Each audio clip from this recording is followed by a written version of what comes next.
Our world started with a data explosion, marked by an exponential growth in the volume, velocity, and variety of data being piped in and out of organizations. However, despite this new wealth in technology and data, businesses had never been so challenged to drive revenue growth, plagued by dark, siloed, unusable data, rendering their go-to-market motions useless. Until one day, the most courageous data heroes took back control of their company's most valuable asset, transforming their customer data sets from a burden to a true system of insight, capable of automating sales motions, delivering personalized marketing programs at scale, and driving predictable revenue growth for their business. Welcome to the Data Heroes podcast, powered by RingLead.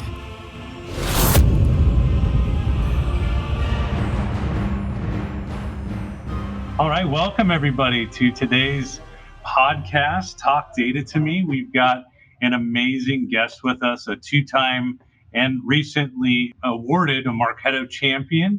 It's Caron. Andy works at Revenue Pulse as the head of Martech Consulting, and we're just really happy to have you today, Andy. Excited to be here.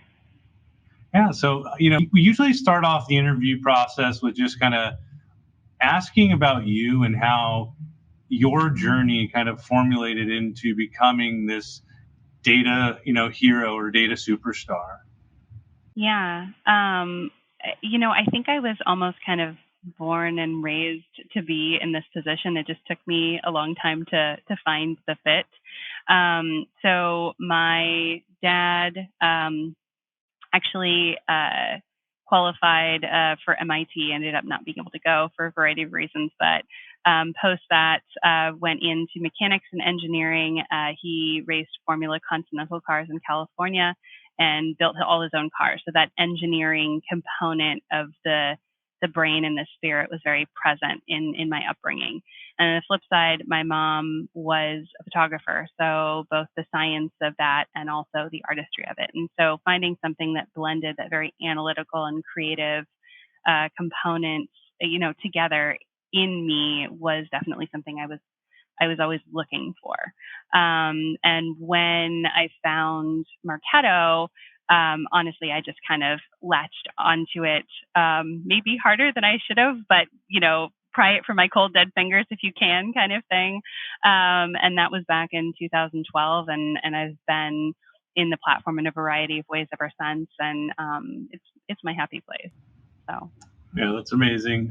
We have all sorts of different stories, but an engineering background is always a nice, or family background is always a nice thing to have in your rev ops professional, because things get so complex, and it seems like you're always doing critical thinking and applying the best logical answers, and sometimes not like the best workaround answers to these yeah, the problems. Most illogical but appropriate response is X. Yeah, absolutely. So yeah. If you weren't doing rev ops, marketing ops, what would you be doing? It's an interesting question.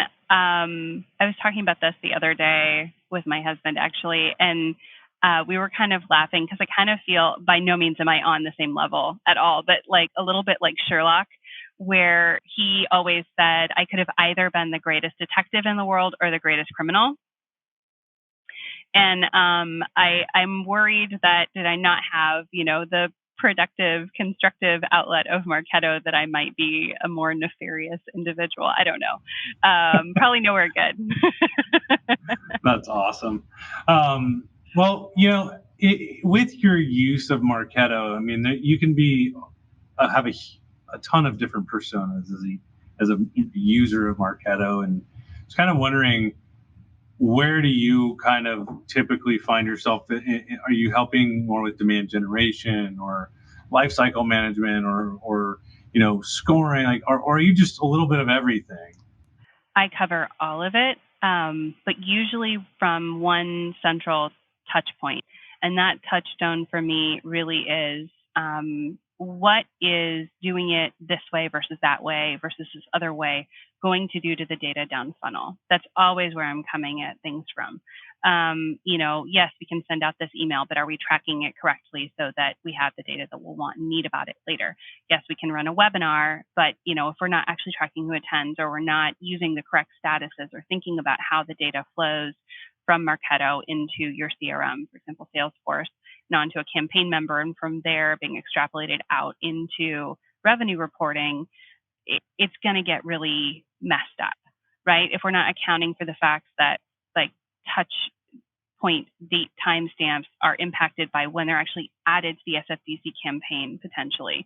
So how do you think about that with events, which obviously not as prominent right now, but in the past, when you're uploading a list, is that actually the day the engagement occurred? Or are you going to be stealing credit essentially away from something that might be a generator of revenue or people by just the sheer fact that your process doesn't align with when the engagement occurred? Things like that tend to be really where I focus, whether it's sending out an email or, standing up a new Marketo instance from the ground up. That's pretty awesome. So you mentioned in Marketo since 2012, and data has changed, I think, a lot since 2012, and like what you can do with data. So just in your experience, like when you first started out in this journey into where you are now, how is this data landscape changing and helping or hurting clients to be able to do better marketing? Yeah, so I think I'm going to actually start with the end of that question and then move backward. When I first got into Marketo, it was all about the program. It was a person source was associated with whether or not a white paper or webinar brought them in, not whether it was Google or what have you, right? Further up funnel. And so it was more simplistic. It wasn't as informed. It wasn't as deep, I think, on the data that you could get, especially from like a B2B perspective. And it wasn't as integrated across so many different channels and platforms and tools that people are using. The connectivity wasn't there. So you had the data you had and you did the best you could with it, right? And as the evolution toward this incredibly complex and almost overwhelming Martech landscape has evolved, and we've seen the capability to track interaction literally to the inception point of when they find the brand, regardless of whether that ties to their actually becoming known on that particular visit or a year later, right? It means now that the type of data that we're looking at, even when you think about person source, I'm not going to say it's a webinar anymore. I want to say how they got to the webinar. I want to say how they got to the brand the very first time, 10 visits before they finally signed up for the webinar. And so the complexity there and the tools that go along with that complexity are boggling, right? So many of them have so much data, and it can be so black box, especially where you're working with a very lean team. They don't know necessarily what they're even looking at, how to interpret it. It's almost too much to digest.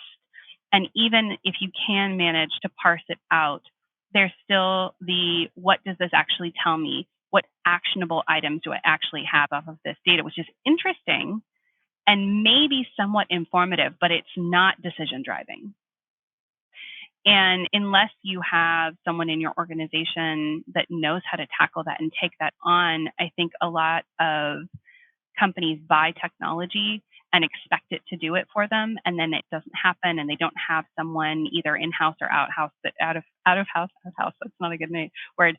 They don't have someone either in-house or, externally that can help them navigate that landscape. And so they either don't use the tool and then they feel like it wasn't the right tool for them, or they are using the tool, but only, they could be doing what they're doing on a bicycle and they bought a Ferrari, right?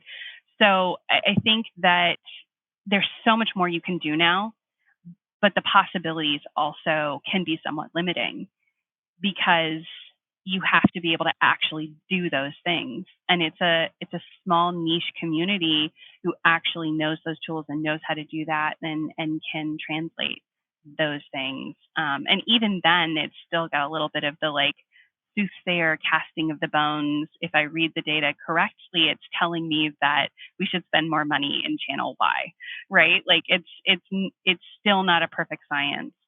And there's also not full connectivity across most of the attribution platforms between what's happening really, really, really top of funnel and down.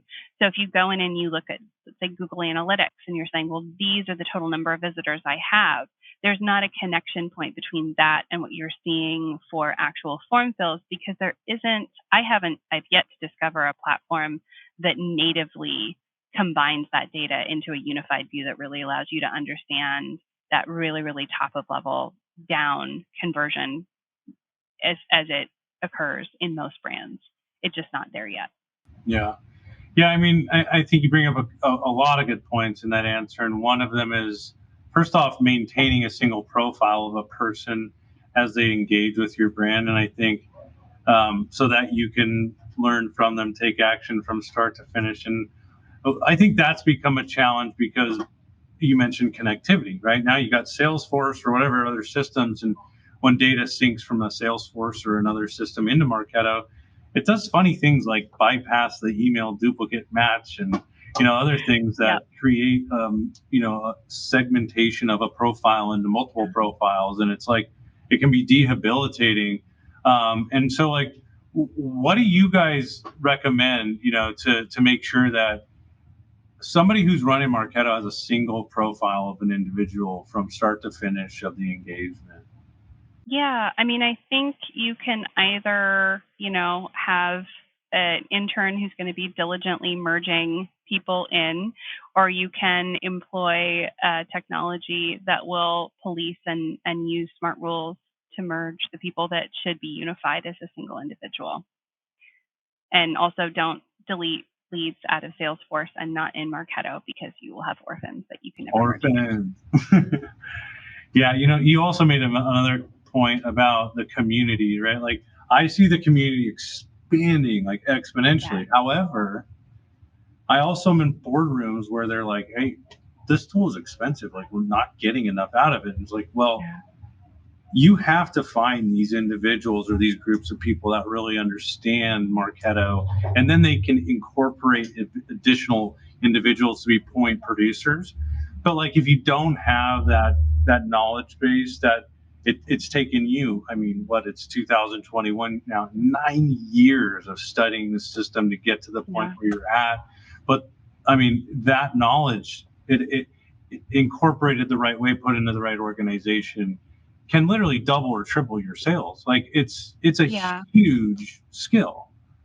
It is. And I mean, I think part of it is there are so many people that know the tool and don't necessarily have the certifications or haven't expanded or explored that area as fully.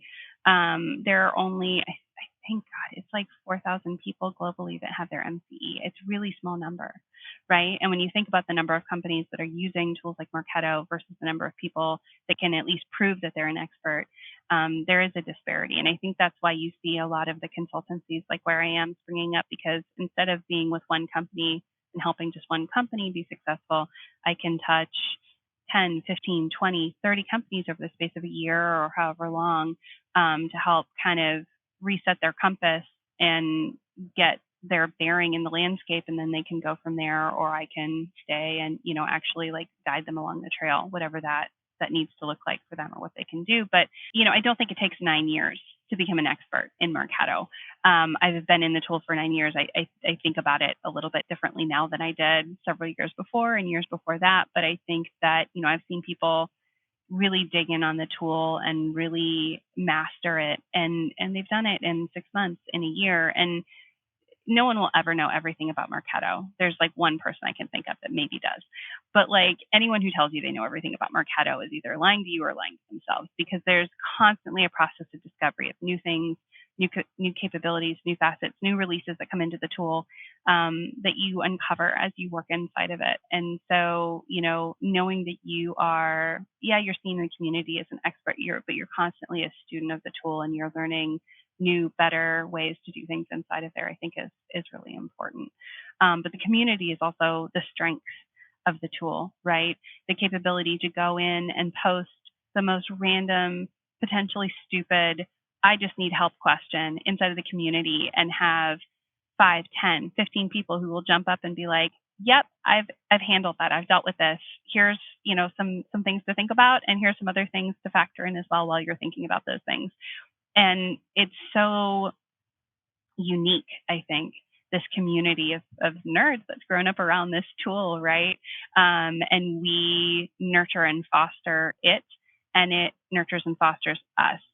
But I think the thing that is most interesting about what you were saying was this idea. Marketing has moved from being a perceived cost center inside of a business to being a revenue producer. But that also means that all of the tools that they're using come under inspection as well for where's the ROI for that tool.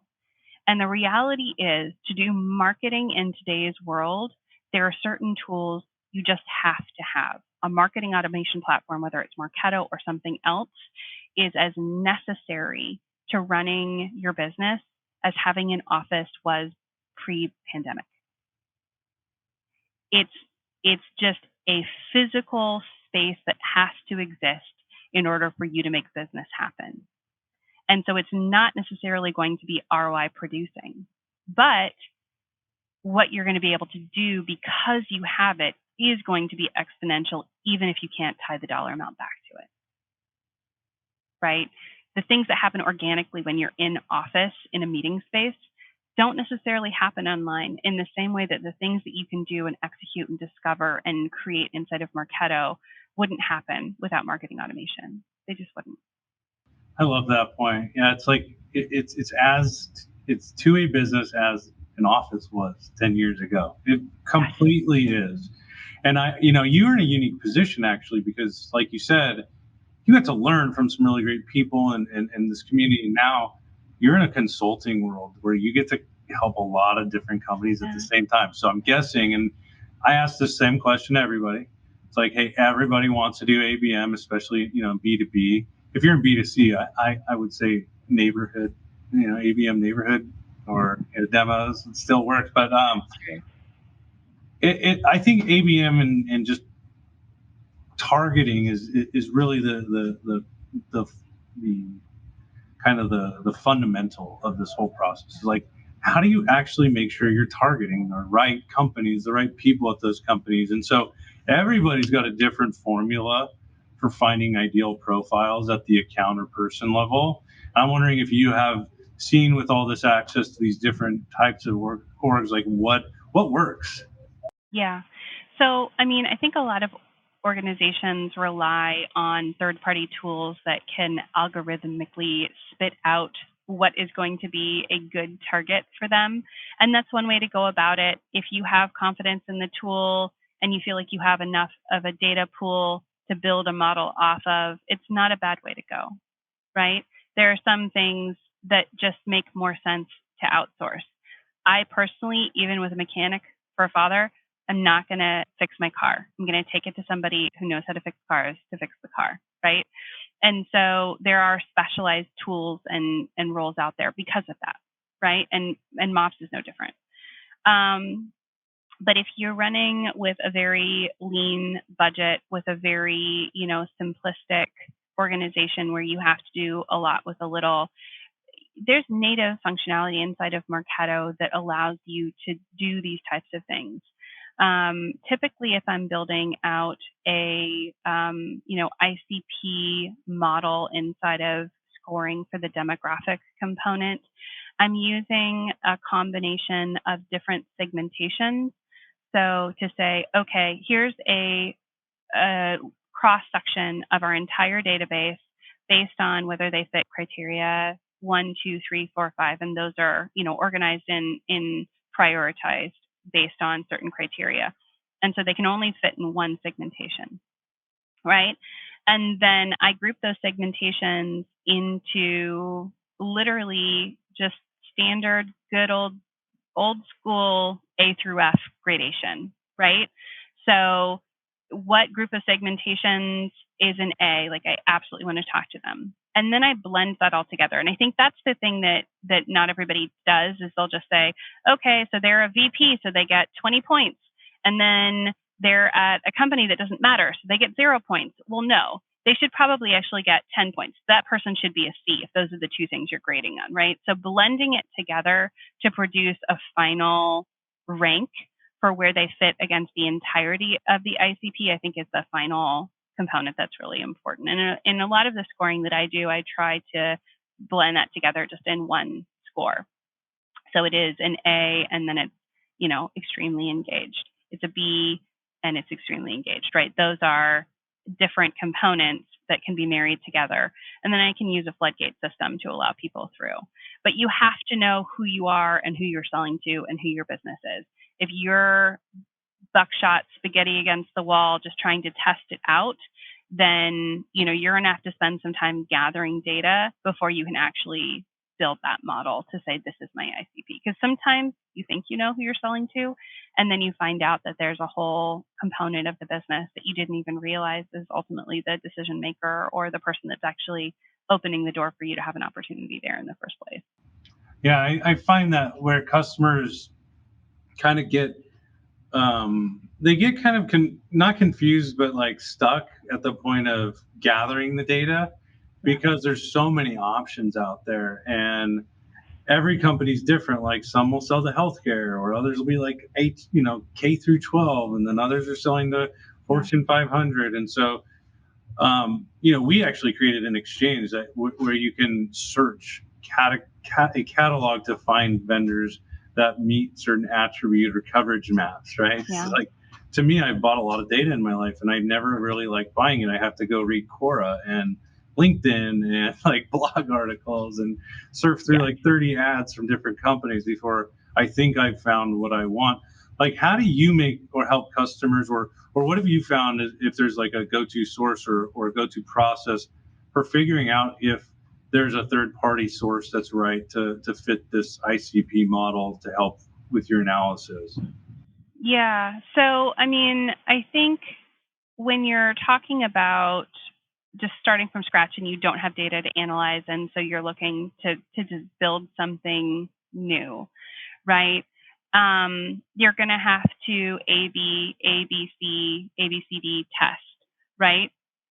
A lot of now I'm not a huge advocate for purchasing lists because often the ROI on them is really low in the long run.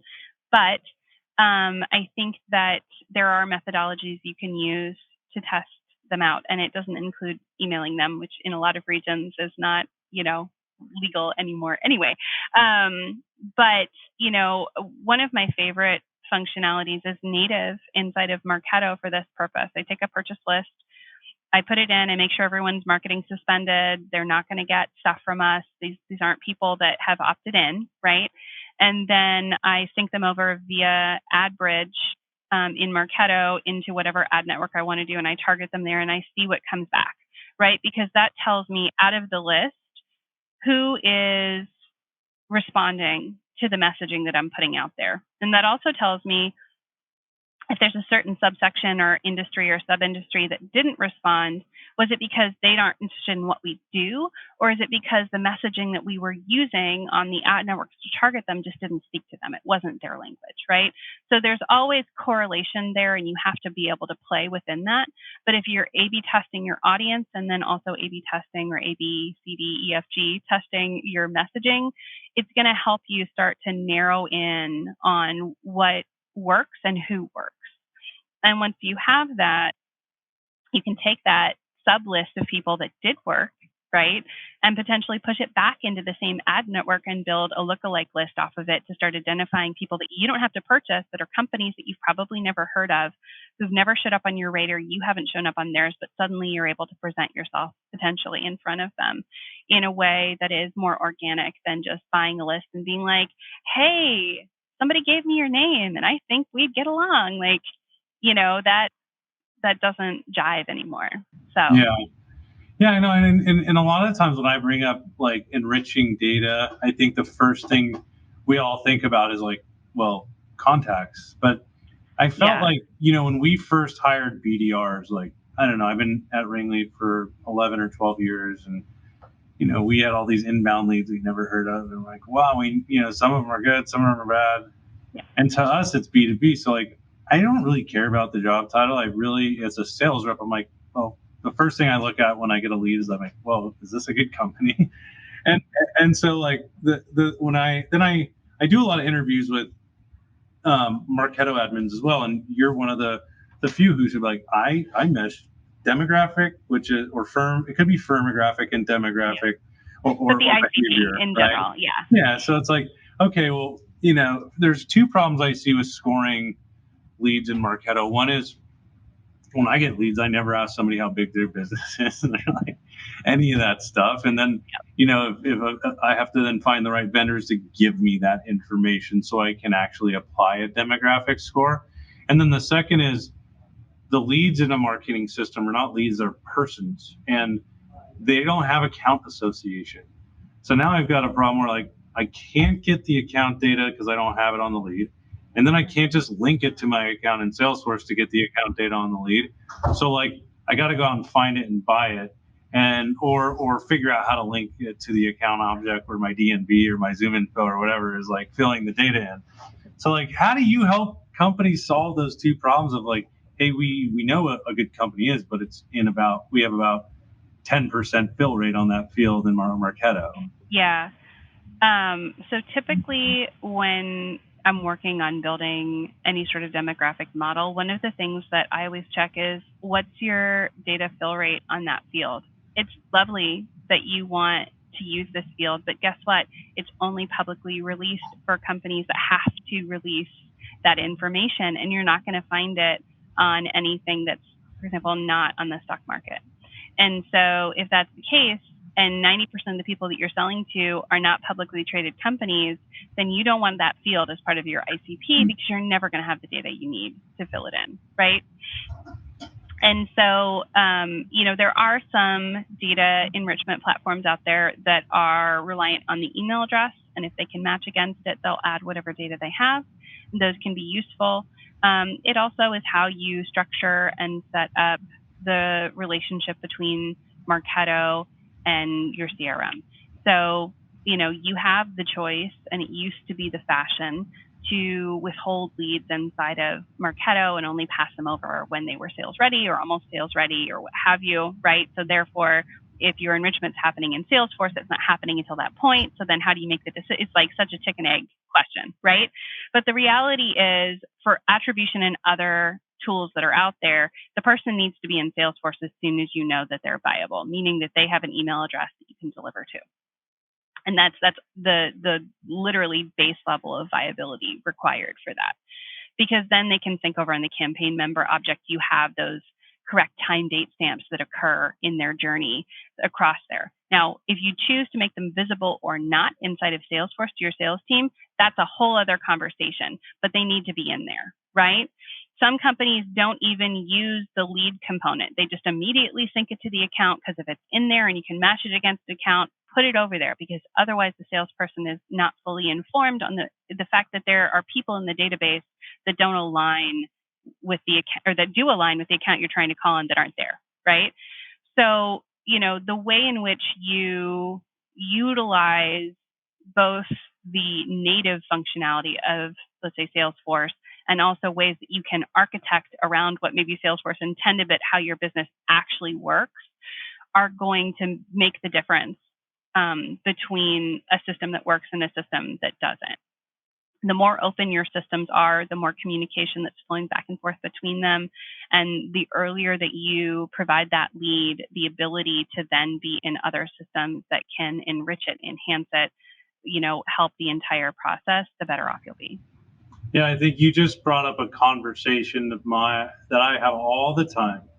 I want to like rip the Band-Aid off. Like, you said it with authority. You're like, listen, the minute it's a good email, it goes into Salesforce. And that doesn't mean it has to be distributed to a rep. It can go into a permission-based marketing queue, where now you have a whole Salesforce ecosystem. Like, look at the Salesforce App Exchange. There's like 7,000 connected apps that could be working on that data. There's about 200 on the Marketo launch point. So like, the fact of the matter is that there are analytics tools, there are distribution tools, there are So linking, many things. there's Yeah. enrichment, everything. So I think that marketers are, and I'm not going to mention any names. I'm talking like the biggest Marketo implementations, the most kind of respected ones. They all do it. They're not holding back a ton of data from Salesforce because they know. But then I find newer users who are like, hey, the best practice is we got to hold it back here until, and I'm trying to educate the other way. So to have that validation from you, I mean, what are some think of it's the other benefits? shifting with the focus from marketing and sales to just revenue, right? The more revenue as a department, as a function exists within companies, the more alignment there is. And it's less about, well, what if they do something I don't want them to with my lead? Or what if they have leads that we want to be selling to that they're not giving us? It's like, no, it's just one unified thing. We're all working together. It's a handshake. Like, no sides, no credit, no nothing. Like, we're all rowing together, right? I completely. It's one of those things you can totally align sales and marketing, and again, you don't have to give the permission to the sales user. And by the way, Yeah. Salesforce doesn't charge for storage the way that Marketo does. So I think Right. a big reason in a lot of the Marketo admins' minds that don't is they think it's going to be costly, but it's really not costly to sync a ton of leads into a queue in Salesforce that has not a The ton of reverse activity. can be costly. There are some scenarios where you have a Salesforce database and the component of it doesn't need to be in Marketo, which you can do. There, you have to be very careful about it. But like, there are use cases for that I would fully support. I say this makes sense. But yeah, if it's in Marketo and it doesn't say test.com, then it should be in Salesforce. That's awesome. So before we jump more into aligning sales and marketing, I love that topic, but Marketo is a great company. I've been to every summit for like the last 8 or 9 years, and remember when they used to be at the Hilton, up the road from the Moscone, and I now must have passed you at some point during one of those. Yeah. there's like 8 booths in the middle there. Yep. And that is such an amazing community. It's a great brand. I love the tool, but I'm always interested to hear from somebody that has your level of accolades in the system. It took you time, it took you energy, it took decisions to choose that platform to personally brand yourself around. Like, why did you decide to brand yourself around Marketo? Yeah. So Marketo was not the first marketing automation tool that I used, and it's not the last that I've used. I've been inside of Acton, I've been inside of HubSpot, I've been, in different platforms out of either curiosity or necessity, or because that's what I was hired to do, right? I think the thing for me at the time that the decision to go with Marketo was made with the company, I was definitely a driving force behind that. I'd been there 2 years already. We'd been with another platform for 6 months, and we were ready for something more robust. And so at the time, and this again, 2012, I did a full market assessment, and I was most impressed with Marketo and Eloqua for fairly obvious reasons. But I'm not a coder. So right out the gate, for me, especially at that time, Eloqua was not an option, right? Because we weren't going to hire someone to come in and be, that arm of it. We needed a platform that one person could run. And the fact that Marketo makes itself accessible and thinks the way that coders do, but does it in a way that an end user who isn't can grasp it, can own it, can run with it. And then if you do, have that additional skill set, there are other functions and capabilities inside the system that you can also build on top of that are really cool. But it's built to think the way that a marketer thinks, right? And there are definitely some things about it that still think the way that marketers thought maybe back in 2012 when I was first using it. And those are some of the things that are being updated and changed and migrated around. But, I think the reason that I invested so heavily in my own personal development in Marketo was just that when I was in there, I was happy. And if you find something that you love to do, like I know my parents, they both had things that they loved and they got to do what they loved. but most of their generation found something they didn't hate, and that was a good job, right?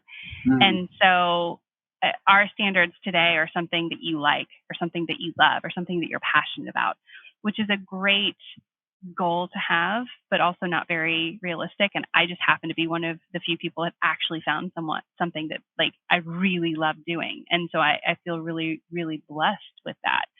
But for me, it was never, is it going to be Marketo or something else? It was, I've been in this platform now for 3 years. I'm ready to take a new step, leave this organization, go elsewhere. And I actually went out of Marketo. And I just felt like I had handcuffs on the whole time. There were so many things that I could do in my previous platform that I couldn't do in the new one. And I did an assessment because we actually had 9 implementations of this other tool, and realized that we could be, because it was multiple domains, which they couldn't support, realized that we could be using Marketo. I looked at all the platforms because I didn't want to be like, well, Marketo's the ticket, and realized that we could save $40,000 by switching, right? And at that point, they were like, no, I'm good. We're going to stay where we're at. And I went and found another company that was using Marketo that needed a Marketo expert, because that was where I could be useful and also happy. And that's just persisted. And I started to move into more of a leadership role in 2018. I took on a role with a startup in Chicago as their VP of Martech. And shortly thereafter, we found out we were expecting our son, he was a miracle baby. He just was. And when I was 6 months pregnant, it was the week before Thanksgiving, and the company laid off 20% of the company, myself included. And we'd made the decision for my husband to go back to school. So I was sole income, and it's like, okay. And I remember at the time that it happened, I was much more concerned about my team and what their exit packages and all that kind of stuff looked like, because I knew I had Marketo in my back pocket and that I could go straight into the community. And I did. By the 1st of December, it was actually December 3rd, I think, because of the way that the dates felt, I had 100 hours of contract work for the month of December already lined up. And Revenue Pulse, when I started talking to them, I was still pregnant, and they actually extended me an offer the week before I was set to deliver Charlie, because they were so excited to have someone that was an expert, because there aren't that many of us. And so, in as much as Marketo is my happy place, it's also saved my tush, right? Having that skill set in my back pocket to circle back to and dig in on, triple down on, was a game changer. It was a life changer for me, because if I didn't have that and had been in that same situation, I don't know what I would have done. Yeah, I mean, I think that's such a cool story. And just the fact is that, there's nothing like learning something where you feel that you're not in a compromised future position. Like, I truly feel that if you dig in, you learn a tool like Marketo, and you learn how to drive outcomes from it, you are secure. You are completely secure in, if you maybe keep there's evolving. things you're going to have issues with, but like, you can find. But I have to say, work. if you keep evolving, that's the thing. You have to keep learning additional tools. I got interested in Visible in 2017. I became a customer for the first time, and I really started digging in on attribution, and that started a whole new love affair and in a whole rabbit hole that totally different place, right? But I think there were times in my career where I didn't really want to tackle a new technology. I didn't want to dig in on a new thing, and I've come full circle on that now. And now I'm like, yes, give me something new to dig in on and tear apart, figure out. Right? It's right? Like, learn how to use Visible and feed them every report they need for their board meetings. So cool. But I think that's the thing. I think the people that are successful in Marketo are partially successful because Marketo is a powerful tool, and we need people who understand how to use it. But they're also successful because they are naturally inquisitive, creative, curious people who want to explore and understand and dominate something. And that's where the intersection between the tool and the type of people that fall in love with the tool, I think, happens. I love it. Thank you for sharing that. That's an amazing kind of just background. And I just have one more question, and it's around just dirty data in general, right? If you are going into an instance, or you're trying to stand up a new Marketo instance, maybe you're an enterprise, or you have your own instance, and it's just been accumulating data over the years. I see dirty data as many things. It could be dupes, it could be non-standard, you missing segments, you could be just non-filled information. You could have orphans, all types of dirty data. And I'm just wondering, like, what are the effects of building your Marketo foundation on a dirty database? Yeah. So, I mean, if you move into a house that had a hoarder living in it before and you don't clean that place out, you're not really going to be able to live there. And dirty data is the same way. And I think people, they spend a lot of time and money and effort to get those leads, to get that information. And so there's a fear of loss. But sometimes the best thing you can do is just throw it out, right? Clear out the house, make a big pile on the lawn, have a party, light that bonfire, and start fresh, right? There is a litany of ways that you can retain that data that doesn't require it to be in Marketo. Export it before you delete it. Push it over via AdBridge into an ad network and see if they're even there, and if you can retarget them to come back in with UTM showing that they responded to a Wake the Dead post delete, right? If it's unsubscribed, you can delete it. Marketo will remember them when they come back in and automatically re-unsubscribe them unless they opted in which case, woohoo, right? Unless they're a customer, unless they're someone that sales or another part of the business needs, you don't need them. You don't. They're not helping you. Don't keep them.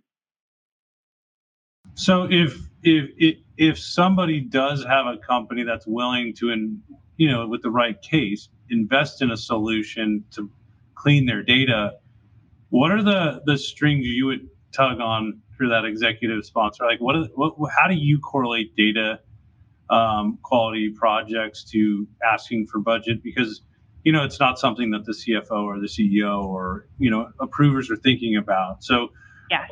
what do you think is the best way to kind of position and ask for something like cleaning your data?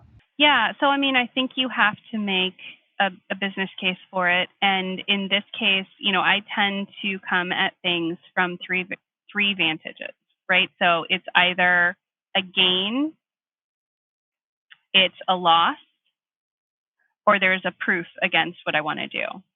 So if you do this, this will happen. If you don't do this, this will happen. Others who have done this saw X happen, right? And two of those are positive and one of them is negative. So I need to understand what motivational language my leadership speaks, right? And frame the message around that for them. So if they're most responsive to a negative value proposition, then that's what I have to use. And if I have a breakup on the leadership where some respond to one and some respond to another, I have to show both or all three. I try to not use the negative because that's just not, you're trying to do something positive, so you want to be positive about it. But sometimes you have to. And I think that there's a very clear example of, let's say, just break it down, hard numbers. This is the amount of time it takes a salesperson to outreach to somebody that they're handed in Salesforce. And their conversion ratio is X. So if we're handing them 100 leads and 50% of them are junk, and we know they're junk because we don't have the information the salesperson needs to even talk to them, and they're going to be automatically disqualified, but still taking that salesperson 5 minutes to disposition them. That means that's 5 minutes they're not spending on something that has a much higher likelihood of converting, right? Or that this wouldn't get automatically rejected if we had the information we needed for them to be able to say, yeah, I'm going to call this person, right? And so when you're thinking about the number of SDRs it takes to disposition what you're sending over, the conversion ratios that they have down funnel from what you're sending them and how those can be improved simply by making process changes and shifting the way that you are looking at your database and what you have to work with and what you're passing over and when and why. That, from a leadership perspective, if I'm hearing that that's the reason that I need to change the data schema, because what I have now is causing a negative impact financially down funnel, or we can see improvements down funnel in how the data is used to bring in new revenue, to build more revenue. That to me, I think is going to be enough to make me sit up and go, okay, yeah, I'm listening. Well, that was articulated very well. And you mentioned you don't like to bring up the negatives. I can tell, I think we can all tell that you have like this winning mentality and, very straightforward, smart, honest, and I can tell from just, great background. So we really want to thank you for joining us on the show today. It's a pleasure. And thank you. Yeah, I mean, I think we're going to have you again at some point so we can bring in maybe some Elliott Lowe or other Marketo champions that we have near and dear and talk a little bit more tech shop. But we really appreciate the time today, Andy. And, I thought you did amazing. It was an absolute pleasure. Thanks for having me.